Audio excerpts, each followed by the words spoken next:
Shalom a todos, bienvenidos a este audio retomando el curso de Sefer HaHalomot, Secretos de los Sueños. En audios anteriores abordamos todo lo que el Talmud tenía que decirnos acerca de los sueños, de cómo se componen, de qué pasa con un sueño bueno, qué pasa con un sueño malo, ciertos significados de sueños que nos da el Talmud. A partir de aquí vamos a empezar un nuevo capítulo que habla de los sueños en la Torá. Luego de haber planteado la interpretación de los sueños conforme con la óptica del Talmud, pasaremos a analizar de manera exhaustiva todos los tópicos expuestos. A tal efecto expondremos y estudiaremos cada uno de los sueños que presenta la Torá, aunque no necesariamente en orden cronológico, sino más bien en el orden adecuado para el estudio, pormenorizado de los mismos en función de las pautas generales de análisis e interpretación que de ellos sea dable tomar.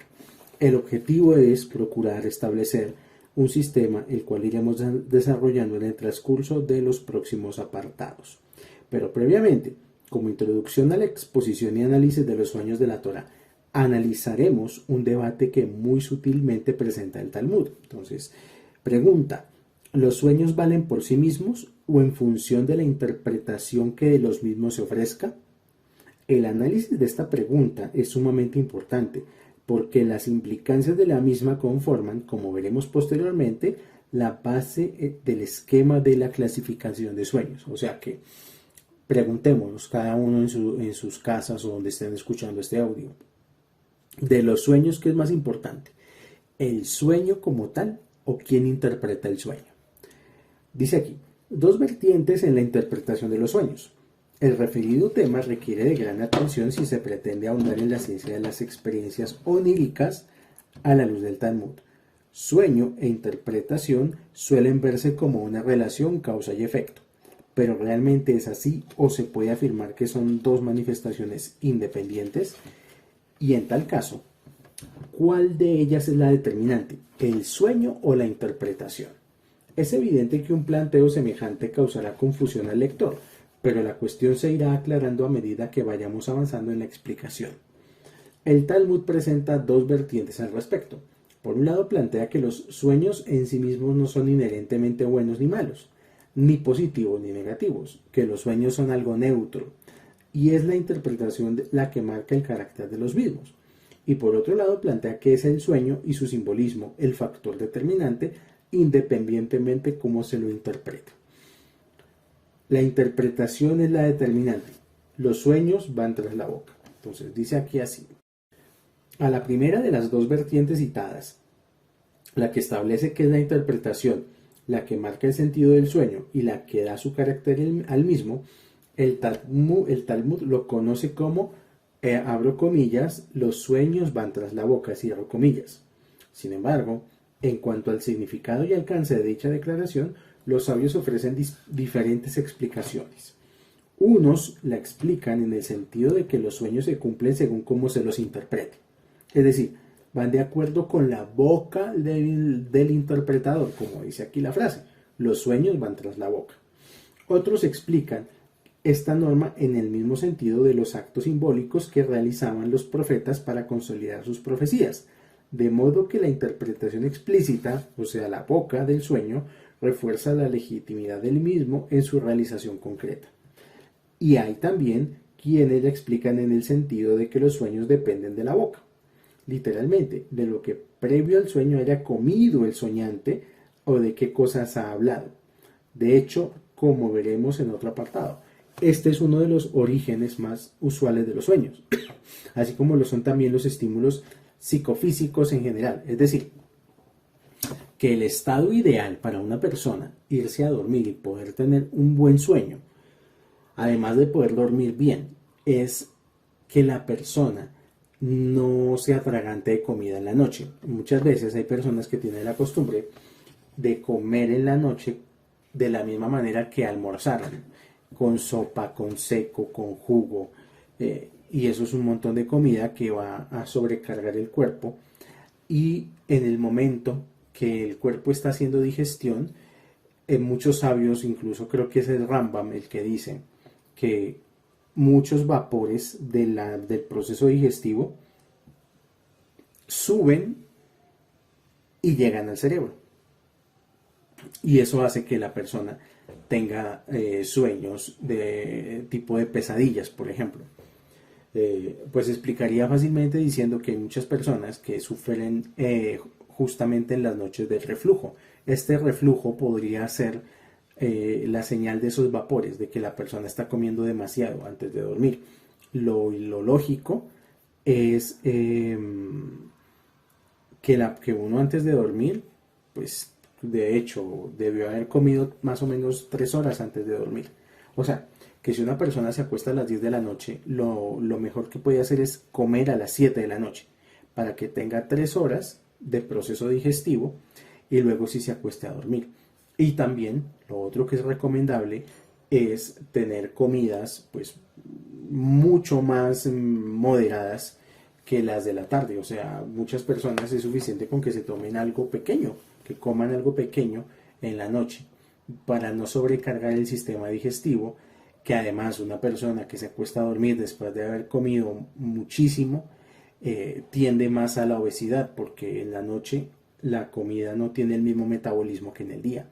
El cuerpo está completamente quieto y no tiene capacidad de quemar la energía que es de lo que la persona come. Título: la interpretación establece el sentido del sueño. Tomando la primera aceptación del concepto, abro comillas, los sueños van tras la boca, cierro comillas, continuando con el análisis de la primera de las dos vertientes citadas, el Talmud expone que había 24 interpretadores de sueños en Jerusalén, y los sueños se cumplían según lo que ellos interpretaban. A esta clase pertenecen los sueños que aceptan más de una interpretación, como los ejemplos que el Talmud presenta sobre Abaye y Rabá, que eso lo vimos en audios anteriores, en Berajot 56a, quienes se presentaron en reiteradas oportunidades ante Valeria, un intérprete de sueños en Jerusalén, planteándole en cada ocasión haber experimentado sueños idénticos y recibiendo siempre interpretaciones diferentes e incluso radicalmente antagónicas. Por ejemplo, en una oportunidad manifestaron haber visto en sueños una hoja de lechuga sobre la boca de un recipiente. A Abaye se le interpretó que su mercadería se duplicara cual lechuga. En cambio a Rabá se le interpretó que su mercadería se tornara amarga cual lechuga. Esta es la primera de las explicaciones del citado concepto talmúdico, que los sueños van tras la boca. Puede ser el mismo sueño, pero depende del intérprete si el sueño va a tomar una connotación positiva o una connotación negativa. Según este enfoque, resulta que los sueños son subjetivos y como tales, la forma en que habrán de materializarse en la realidad depende del interpretador. En este sentido, los sabios de las primeras generaciones exponen que los interpretadores de sueños corresponden a un tipo especial de personas que con sus interpretaciones tienen el poder de beneficiar o de perjudicar a la persona que sueña y que está guardando una interpretación. Y por ello solo una persona honesta y de dotes especiales puede y debe interpretar los sueños, pues en definitiva el futuro del soñante depende de la interpretación que aquel ofrezca de su sueño. Uno tendría que tener en su vida una persona de confianza a quien contarle los sueños. ¿Y cómo es una persona de confianza? Una persona de confianza es una persona que es neutral, por un lado, o sea, no tiene por qué decir algo ni a favor ni en contra de uno, pero además de todo, de que ser una persona neutral, que es una persona que siempre interprete los sueños para bien. O sea, que por más de que el sueño sea negativo, uno debe buscar a una persona que tenga la actitud de interpretar para bien los sueños, no para mal. Y en eso muchas personas, por ejemplo, cometen el error de contarle los sueños a cualquier persona. Y muchas veces la gente le cuenta sueños a personas que en secreto le odian. Entonces también uno tiene que buscar una persona que uno sepa que esa persona lo quiere a uno para bien. En el libro del Zohar, si vamos al Zohar, a la sección de Vayeshev en Génesis, va más lejos aún y expone el caso de Yosef. que contó sus sueños a sus hermanos y ellos reaccionaron con odio hacia él. Como textualmente expone el versículo en Génesis capítulo 37, versículo 8, que dice, y ellos lo odiaron. Lo odiaron por el significado de tales sueños, pues vaticinaban que Yosef gobernaría sobre ellos. Esos sueños eran un polo de conflicto entre ambas partes, y sobre dicha cuestión, el libro del Zohar plantea que jamás se debe contar un sueño a alguien que no sea una persona querida y allegada a uno, para asegurarse una buena interpretación y por consiguiente un desenlace favorable. En el caso de Yosef, la consecuencia de haber narrado sus sueños a los hermanos, quienes no lo apreciaban, fue haber sido vendido a Egipto como esclavo.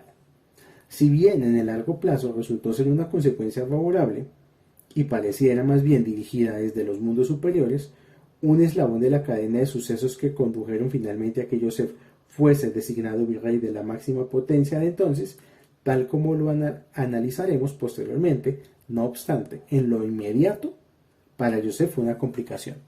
Tal vez Yosef sí iba a gobernar a sus hermanos y no tenía que pasar por tantos problemas como tuvo que pasar. Llegar a Egipto como esclavo, durar en la cárcel, todos esos sufrimientos que Yosef pasó en un comienzo se pudieron haber evitado simplemente si Yosef no les contaba sus sueños. Los sueños de los ministros del faraón. Como ejemplo del desarrollo expuesto en los apartados anteriores, analizaremos los sueños de el maestro de coperos y el maestro de panaderos, ministros de la corte de faraón, quienes por alguna falta que cometieron fueron enviados a la prisión donde conocieron a Yosef, hijo del patriarca Jacob, que también estaba detenido allí, que esto está en Génesis 40, versículo 1 y subsiguientes. Dice aquí, ambos tuvieron un sueño, el jefe de coperos y el maestro de panaderos, en la misma noche. Cada sueño era un simbolismo a descifrar, pues ellos soñaron solo el simbolismo y no el suceso mismo que les acontecería. Por la mañana, Yosef se acercó a ellos, los observó y notó que estaban turbados y les preguntó, ¿por qué se ven tan turbados? Y le respondieron, tuvimos un sueño y no hay quien lo interprete. Y Yosef les dijo, ¿pero acaso los sueños no pertenecen al Supremo? Por favor, cuéntenmelos. Es decir, cuando dice aquí Yosef, ¿acaso los sueños no pertenecen al Supremo? Quiere decir que la interpretación de los sueños es una llave maestra que se encuentra en poder del Supremo. O sea que, por consiguiente, cuénteme sus sueños a mí, porque yo estoy subyugado a él, y por dicha condición tengo acceso a esa llave. Entonces el maestro de coperos le narró su sueño a Yosef. Dice, vi una vid ante mí, y en ella había 3 sarmientos, y ella como que floreció.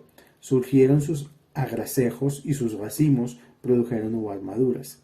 Y yo tenía la copa del faraón en mi mano, tomé las uvas y las exprimí en la copa del faraón y puse la copa en las manos del faraón. Entonces Yosef le dijo, esta es su interpretación. Los 3 sarmientos equivalen a 3 días. Dentro de 3 días el faraón te tendrá en cuenta y te restituirá en tu cargo. Y servirás la copa en su mano como solías hacerlo antes cuando eras un copero. Cuando el maestro de panaderos notó que Yosef era capaz de interpretar correctamente, le dijo a Yosef, también yo soñé. Mira, había 3 canastos de mimbre trenzados sobre mi cabeza. En el canasto superior había toda especie de manjares para el faraón, productos artesanales de panadería, etc. Y las aves los comían del canasto que estaba en mi cabeza.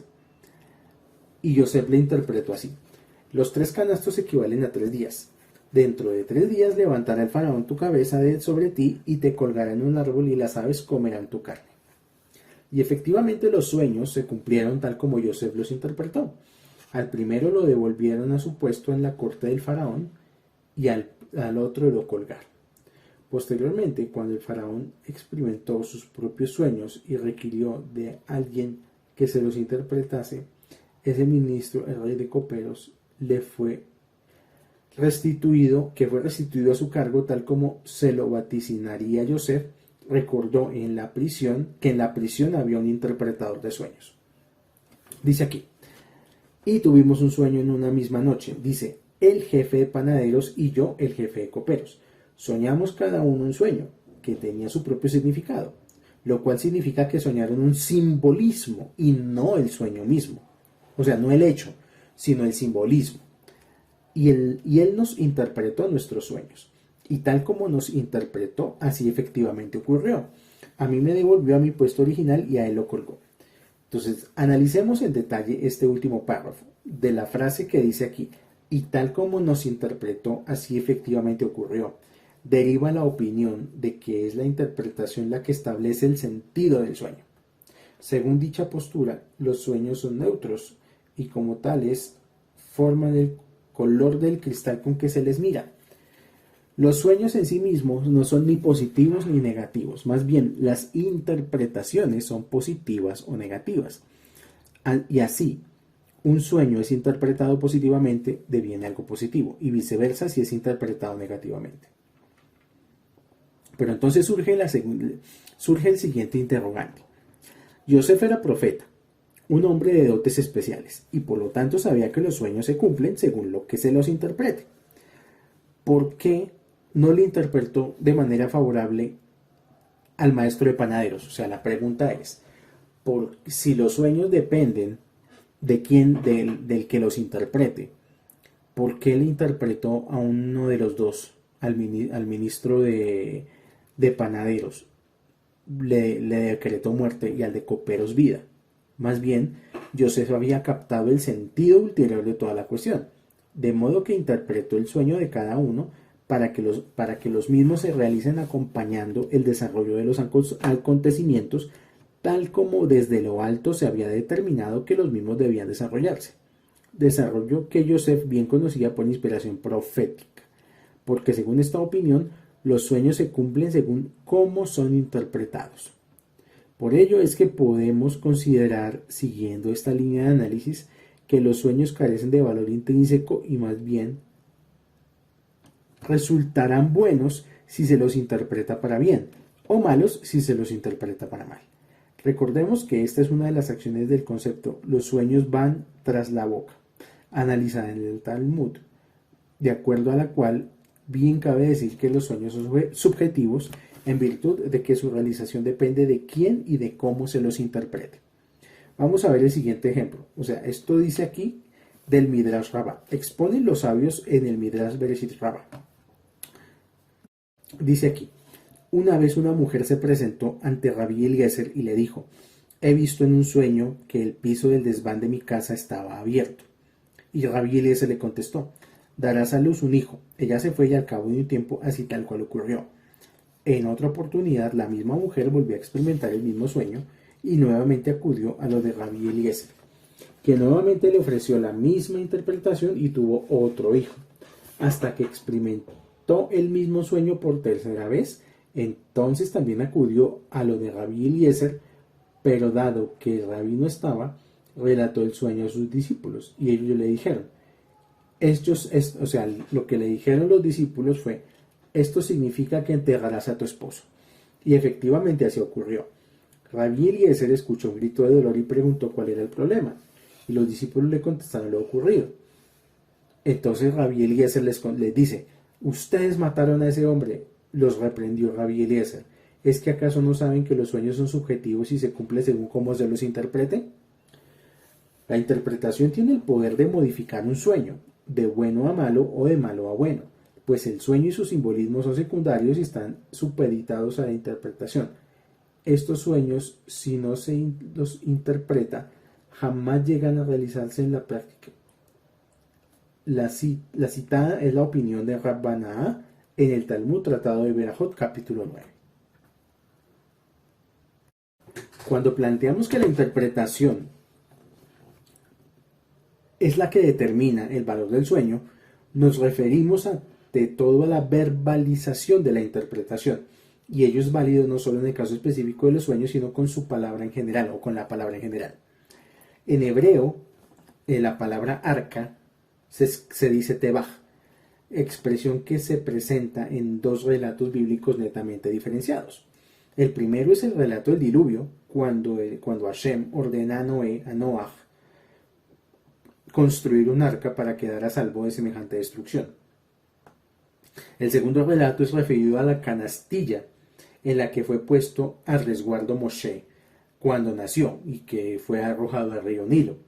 Resulta que el faraón había decretado que todos los bebés hebreos debían ser arrojados a las aguas del Nilo, por lo que los padres del pequeño Moshe decidieron salvarle la vida ocultándolo en una canastilla a orillas del citado río.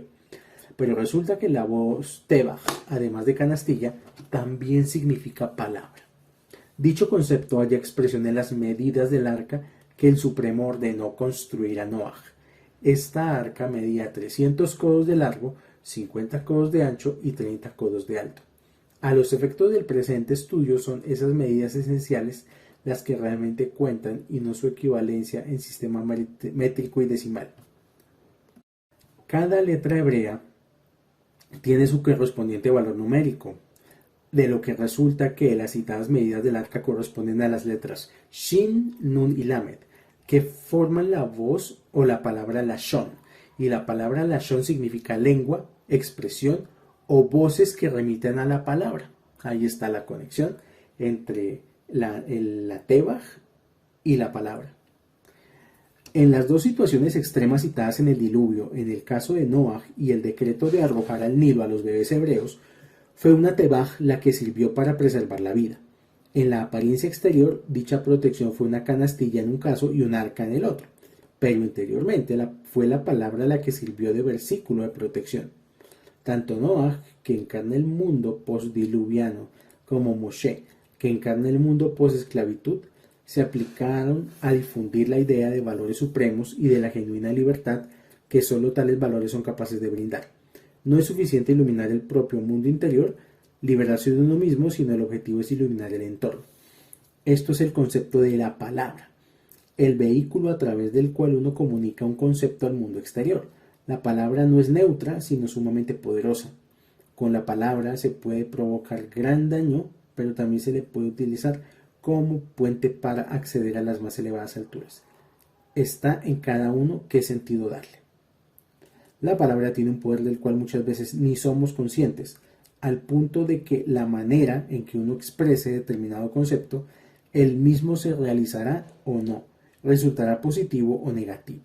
Al respecto exponen los sabios que debemos ser muy cautelosos con la manera de expresarnos, porque la palabra que uno manifiesta es una sentencia sellada. Por ejemplo, si un niño sube por las escaleras, nunca se le debe decir, se va a caer, cuidado, se cae.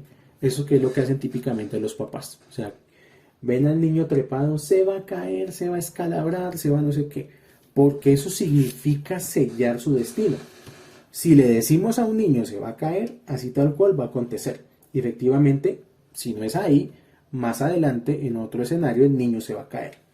Más bien debemos increparlo de un modo que no denote sentencia ni hecho consumado, sino condicional.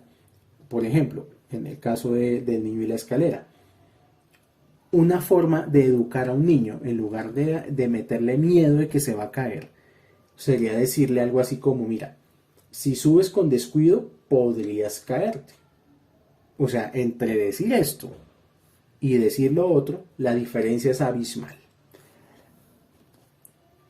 Hay una historia en el Midrash Yalkut Shimoni, que esta historia está en los salmos del Midrash y explica gráficamente este concepto. Vamos a leer esta historia. El rey de Persia había caído enfermo y sus médicos llegaron a la conclusión de que el único remedio para él era la leche de leona. Solo que el problema era cómo obtenerla. El rey persa derivó la consulta al más sabio de todos los hombres, el rey Salomón, Shlomo, que aceptó el desafío de conseguir la leche de leona. A tal efecto, Shlomo designó a Benayahu ben Yehoiada, a quien le ordenó que llevase consigo 10 cabritos y se internase en un bosque hasta hallar alguna leona. Benayahu así lo hizo, y cuando encontró una leona amamantando desde lejos, le envió un cabrito, el cual ella devoró al instante. Al segundo día se acercó un poco más, le envió otro cabrito y nuevamente lo devoró con avidez. Y el mismo procedimiento lo realizó en los días subsiguientes, hasta que al 10º día pudo acercarse a ella a entregarle el último cabrito y personalmente, aprovechando la confianza de la leona, sacarle la leche, extraerle la leche. Habiendo ya emprendido el retorno, el hombre, alegre y exhausto por la difícil misión cumplida, se recostó y se durmió, y entonces tuvo un sueño extraño. Los miembros de su cuerpo comenzaron a debatir entre ellos, cada uno adjudicándose el éxito de la misión. Los pies alegaron que el mérito era suyo, ya que, si no hubiesen caminado hasta el lugar indicado, habría sido imposible obtener la leche. Las manos, en cambio, se adjudicaron el mérito a sí mismas, porque fueron ellas las que extrajeron la leche de la leona. El corazón también adujo que el mérito era suyo por el coraje puesto de manifiesto para llevar a cabo tan peligrosa misión. Y también los ojos se atribuyeron el mérito, pues ¿quién sino los ojos fueron los que avistaron a la leona amamantando a sus cachorros? Y por último, cuando la lengua pretendió reclamar el mérito para sí, los demás miembros del cuerpo desacreditaron su ambición, alegando que ella era totalmente prescindible y por lo tanto no tenía derecho a pretender honor alguno. Entonces la lengua les dijo: ya les demostraré quién es más importante que quién. Bueno, el hombre tuvo este sueño, prosiguió su camino a lo del rey persa y al llegar le entregó la tan codiciada leche diciéndole: señor rey, he traído la leche de perra que usted me ha solicitado para sanar de su dolencia. ¿Cómo así que leche de perra? El rey, enfurecido por semejante ofensa, llamó a los verdugos de la corte y les ordenó que ejecutasen a ese bufón. En el trayecto al cadalso, los miembros del cuerpo del pobre condenado estaban aterrados y acusaron a la lengua de haber sido ella la culpable de semejante nefasto destino. Pero entonces la lengua les replicó: ¿por qué me acusan a mí si ustedes mismos dijeron que yo carecía de toda importancia? Pues tú dijiste que era leche de perra, entonces yo los salvaré, respondió la lengua. Pero ustedes deberán reconocer quién de nosotros es realmente importante. Y así, cuando el verdugo le ofreció al hombre que pidiese un último deseo, éste solicitó una segunda audiencia con el monarca. El deseo le fue concedido. De este modo, al encontrarse nuevamente frente al rey, le preguntó por qué lo ejecutarían, a lo que el rey respondió: porque te he pedido leche de leona y tú has traído leche de perra. Pero ello no es inconveniente, señor rey, explicó el hombre, pues en verdad la leche que he traído es de leona, solo que en lugar de mi en el lugar donde yo vivo, a las leonas se les dice perras. El rey aceptó la explicación y le perdonó la vida, y de esta manera quedó demostrado el poder único de la lengua. Una historia muy bonita. Aquí termina, dice aquí: cuando Joseph había experimentado su propio sueño, el de las gavillas, prosternándose a la gavilla central, y lo contó a sus hermanos, estos le respondieron: ¿es que acaso gobernará sobre nosotros? Al respecto, vamos otra vez al Zohar, libro de Bayeshev, y el Zohar explica que al pronunciar tales palabras, los propios hermanos sellaron la sentencia del sueño. O sea, que el problema no fue el sueño de Joseph. Los hermanos al dar la interpretación, sellaron el sueño. Porque sí, Joseph se soñó que habían unas gavillas prosternándose a la gavilla central, pero fueron los hermanos los que dijeron: ese sueño significa que vas a gobernar sobre nosotros. Y en efecto, Joseph gobernaría sobre ellos, como efectivamente ocurrió, cuando sería virrey de Egipto, y en la época de sequía ellos deberían descender allí y encontrarse con él para adquirir provisiones. Los maestros de la mística interior de la Torá explican que uno es dueño de su palabra mientras no la pronuncia, pero a partir de ese instante pasa a ser esclavo de su palabra. Por eso tiene tanto valor el modo en que se interpretan los sueños, más que los sueños mismos. Y por ello es tan importante darles siempre un sentido positivo, porque la forma en que se interprete el sueño es una sentencia firmada, que será positiva o negativa según lo interprete la persona, para bien o para mal. A modo de ilustración, vamos a leer otra parábola. Dice aquí: en una oportunidad un rey soñó que había perdido todos los dientes, por lo que al despertar mandó llamar a un intérprete de sueños para que le dijese el significado de este sueño. «¡Qué terrible, mi amo!», exclamó el intérprete. «Cada diente caído representa la pérdida de un pariente suyo». Dice aquí, ¡qué insolencia!, exclamó el monarca en toda su ira. ¿Cómo te atreves a decirme semejante cosa? Fuera de aquí. Inmediatamente el rey llamó a los guardias para que sometan a este interpretador a la pena de azotes. Luego, el rey ordenó que trajesen a otro interpretador de sueños, a quien le expuso el mismo sueño. Este escuchó atentamente al rey y le dijo: Su Majestad, este sueño significa gran dicha para usted. Su significado es que usted sobrevivirá a todos sus parientes. Al escuchar semejantes palabras, el semblante del rey se iluminó y ordenó que le dieran al interpretador 300 monedas de oro del tesoro real. Cuando el intérprete salía del palacio, contento por la gran recompensa recibida, uno de los ministros le dijo admirado: ¿Cómo se explica? Si la interpretación que usted ofreció es exactamente la misma que el primer interpretador, no entiendo por qué al primero le pagó con la pena de azotes y a usted con 300 monedas de oro. Ten presente lo siguiente: todo depende de la forma de comunicar lo que uno tenga para decir. La dicha o la desgracia, la paz o la guerra, todo depende de la forma en que uno se exprese. Sin dudas, siempre se debe decir la verdad, solo que el desafío consiste en saber expresarla de la manera adecuada. Volvamos ahora a la expresión que utilizó el maestro de coperos para recomendar al monarca egipcio los servicios de interpretación de aquel sirviente hebreo de nombre Yosef, que estaba en la prisión. Otra vez volvamos a Génesis capítulo 41, versículos 12 y 13. Dice así: allí con nosotros, o sea, con el maestro de coperos y el maestro de panaderos, había un hebreo a quien le contamos nuestros sueños y él los interpretó. Y tal como nos interpretó, así tal cual ocurrió. A mí me restituyó a mi puesto original y al otro, al maestro de panaderos, lo colgó. Vamos a prestar atención a la frase que dice: a mí me restituyó a mi puesto original y a él lo colgó. ¿Cuál es el sujeto aquí? ¿Quién es el que restituyó y quién es el que colgó? Si bien a primera vista pareciese que se refiere al faraón, como diciendo: usted faraón me restituyó y usted faraón me colgó, en rigor de la verdad se refiere a Yosef. Yosef me restituyó a mi puesto original y Yosef colgó al maestro de panaderos. Yosef es el sujeto en ambas acciones.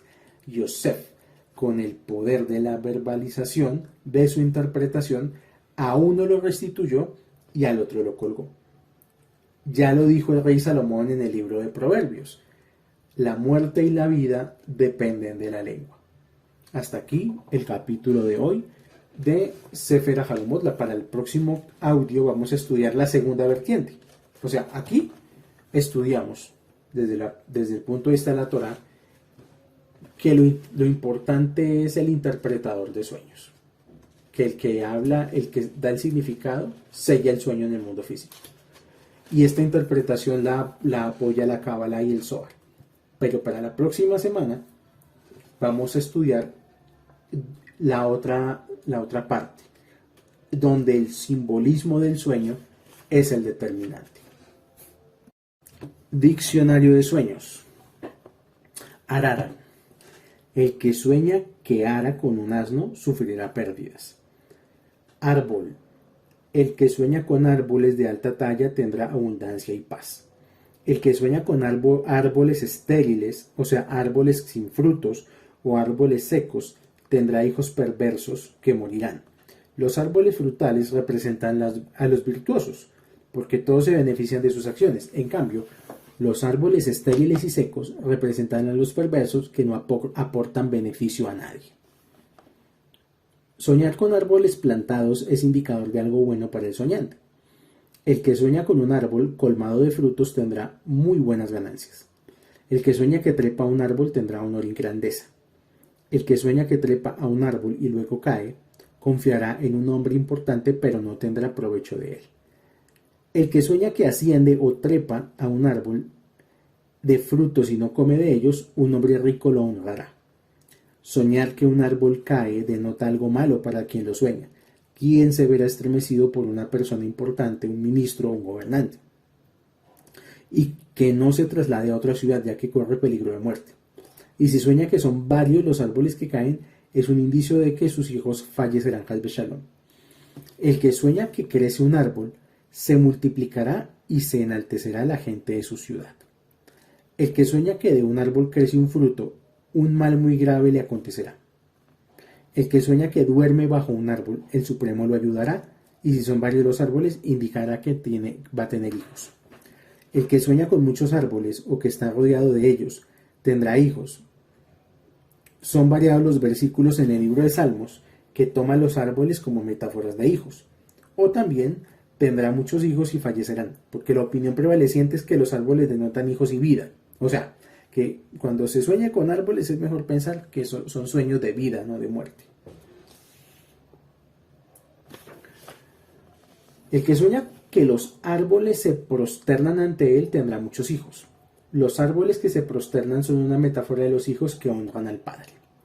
El que sueña que toma un fruto del árbol recibirá dinero proveniente de diferentes lugares. El que sueña que un árbol muda de un lugar significa que el soñante se trasladará a otro sitio o deberá vender sus bienes. Soñar que se duerme debajo de varios árboles es un indicador de que tendrá hijos. Soñar que planta un árbol indica que realizó una buena acción o bien que el Supremo aceptó sus plegarias. Soñar que tala árboles es malo para él y para su familia, pues la Torá prescribe la tala de árboles frutales. Asimismo, talar árboles equivale a truncar vidas. El que sueña que en su casa crece un árbol de duraznos tendrá un hijo con problemas que fallecerá prematuramente. La palabra durazno en hebreo se dice afarsek, que es de la misma raíz que hierasek, que significa triturar, lo cual podría asociarse con truncar la vida. El que sueña con una higuera, toda la sabiduría del Torá que haya adquirido perdurará en él. El higo se compara a la Torá porque se puede ingerir por completo, a diferencia de otros frutos de los que se debe eliminar las semillas. El que sueña que en su casa crece un manzano, tendrá 2 hijos, uno sabio y uno ignorante. Los árboles en general representan hijos. Antiguamente, cuando nacía un niño, se plantaba un árbol, y las manzanas dulces representan al hijo sabio y las ácidas al hijo ignorante. Soñar con un árbol de manzanas ácidas alude a una mala persona. Soñar con un árbol de manzanas dulces alude a una buena persona o una persona con dinero. El que sueña con una vid, su esposa quedará encinta, porque la vid, por ser que se reproduce en abundancia, constituye el símbolo de la fertilidad. Soñar que camina por un viñedo sin uvas, o simplemente visualizar un viñedo desprovisto de uvas es indicación de duelo. Así como la vid cargada es el símbolo talmúdico de la fertilidad, una vid desprovista de frutos no puede ser más que significar ausencia de vida. Arvejas. El que visualiza arvejas en un sueño tendrá ganancias. Se cuenta en el Talmud Yerushalmi que una persona plantó una seah de una medida de arvejas, de las cuales obtuvo un rinde, una ganancia de 300 seah. Y cuando la gente se acercó a felicitarlo, él respondió: váyanse, el rocío dañino afectó a estas arvejas, pues de lo contrario el rinde hubiera sido el doble. De ello se deriva que las arvejas representan buenas ganancias. Ataúd. El que sueña que está dentro de un ataúd sufrirá una desgracia y tal vez se salve de ella. Avellanas. El que sueña con una avellana rota o partida significa que su pedido fue concedido, pues entonces el fruto que hasta ahora estaba cubierto por la dura cáscara queda revelado y disponible libremente. Axilas. El que ve axilas en sus sueños tendrá hijos, porque los hijos están bajo su protección. Ayuno. Soñar que se ayuna es algo malo para el soñante. ¿Por qué? Porque explica el Talmud que este es de los peores sueños. Del cielo le están indicando que debe ayunar por sus transgresiones. Azúcar. El que sueña que ingiere azúcar tendrá un hijo varón o bien enriquecerá. Balanza. El que sueña con una balanza y que corta el soporte sobre el cual están fijados los 2 brazos de ella, del cielo le están indicando que carga con la transgresión de difamar y debe hacer teshuvá. Bañarse. Mucha gente se sueña bañándose. Soñar que se toma un baño en un manantial es algo bueno para todo. En general, bañarse es un muy buen sueño, es limpieza espiritual. Barbas. Soñar con una barba es señal de que el soñante es un virtuoso. ¿Por qué? Porque la barba es la representación de los virtuosos. El que sueña que se rasura la barba a navaja es mala señal para él. La Torá proscribe explícitamente esta forma de rasurarse. El que sueña que se rasura la barba a tijera es una buena señal para él, porque la Torá autoriza rasurarse con tijera. Soñar que se lava la barba y la cabeza es algo bueno. Barcos. Soñar con una aquí empezamos con la letra B. Soñar con una embarcación es señal de abundancia y jerarquía. Los barcos sirven al transporte de mercancías y por esto representan abundancia. Asimismo, antiguamente los pasajeros de los buques eran hombres de negocios o gente adinerada en general y por eso el barco representa también jerarquía. El que sueña con una embarcación de mástil quedará a salvo de toda desgracia y sufrimiento. El que viaja en barco cuando llega a destino debe agradecer al Supremo por haberlo salvado de cualquier eventual desgracia. El mástil en un barco indica que el mismo no está a la deriva y por lo tanto provee tranquilidad a los viajeros. El que sueña que aborda una embarcación viajará a un lugar lejano. Esta es la finalidad de los barcos. O bien es merecedor junto a su descendencia del mundo venidero. O bien, si la embarcación es de grandes proporciones, tanto él como su descendencia serán merecedores del mundo venidero. Y si es pequeña, solo él será merecedor del mismo, ya que los marinos y la gente de mar en general suelen ser serviciales, pues el hecho de hallarse en constante estado de peligro les induce a ser buenas personas. El que sueña que cae de una embarcación caerá en manos de enemigos y sufrirá tormentos. El que sueña que cae dentro de una embarcación quedará a salvo de toda desgracia y sufrimiento. Visualizarse en un sueño a bordo de una embarcación, pequeña o grande, que navega por aguas profundas, significa que el soñante se ha hecho un buen nombre. Cuando las aguas son más profundas se ven más claras porque es menor la cantidad de sedimentos mezclados en ellas. En el caso de este sueño, ello significa que se ha hecho un buen hombre libre de cosas oscuras. Visualizarse en un sueño a bordo de un barco grande significa que tiene asegurado el mundo por venir. Visualizarse en un sueño a bordo de una embarcación pequeña es indicador de algo bueno y el soñante asumirá una posición de liderazgo sobre sus semejantes. Visualizarse en un sueño sentado en el mástil de una embarcación indica que la persona soñante incrementará su renombre y riqueza en gran medida. Visualizarse en un sueño descendiendo de una embarcación es una señal de que deambulará de lugar en lugar. Soñar que se encuentra a bordo de un barco anclado en alta mar es mal indicio, ya que el estancamiento, estar anclado, no es algo bueno para una persona, pues por el contrario, se debe estar en continuo avance y crecimiento. El que sueña que se encuentra a bordo de una embarcación en el puerto, le van a pasar cosas buenas. El que sueña que su barco se hunde, pero logra salvarse, significa que de lo alto le perdonan todas sus transgresiones. Las transgresiones acortan la vida espiritual de las personas, por eso, soñar que se salva significa que sus transgresiones le fueron perdonadas. El que sueña que su embarcación pasa próxima a la costa de algún país se salvará de una desgracia, porque el mayor peligro para un barco es cuando se encuentra en alta mar. En cambio, cuando se encuentra próximo a la costa, el peligro es mucho menor. El que sueña que una embarcación se hunde quedará a salvo de todas sus transgresiones, las cuales se hunden en las profundidades del océano, y de este modo quedará libre del Geinam, libre del purgatorio. Barro. El que sueña con barro enfrentará discusiones. Así como el barro ensucia todo lo que entra en contacto con él, de la misma manera, el que entra en contacto con reyertas y discusiones se ensucia con ellas y se degrada. Soñar que pasa por el barro es indicio de peleas. Beber. Soñar que la persona bebe leche de cabra u oveja significa que hallará una solución a algún problema que tiene. En general, la leche siempre es buena señal en los sueños. O bien su sustento será abundante, porque las cabras y las ovejas son buena fuente de ingresos, pues se puede comerciar su leche, su carne, su pelo, su lana, sus crías, etc. El que sueña que bebe en su casa es algo muy bueno para él y para toda su familia. Soñar una persona cuando sueña que bebe sangre es un indicio de que quedará a salvo de sufrimientos. Bebidas amargas. Soñar que bebe ajenjo o cualquier bebida amarga es indicio de que enfrentará una controversia, porque está elaborado con hierbas amargas. Bebidas.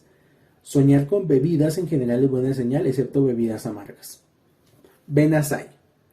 El que sueña con el sabio Ben Asai, que aguarde sabiduría, o bien desarrollará temor a la transgresión y reverencia a la devoción.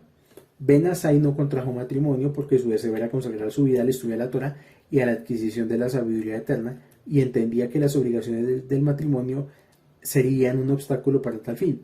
Asimismo, el Talmud, en Tratado de Berajot, hoja 58, deriva que Ben Asai era un sabio de máxima estatura, solo superado por Rabbi Akiva, y por eso en la interpretación de este sueño. Ben Somá. El que sueña con el sabio Ben Somá, que aguarde sabiduría, o bien desarrollará temor a la transgresión y reverencia a la devoción. A pesar de que Ben Somá era un hombre rico, no se interpreta que el soñante será rico, porque Ben Somá se destacó más por las citadas cualidades espirituales que por sus dones materiales, pues había mucha gente más rica que él. Blanco. El que sueña con lana blanca tendrá alegría y regocijo.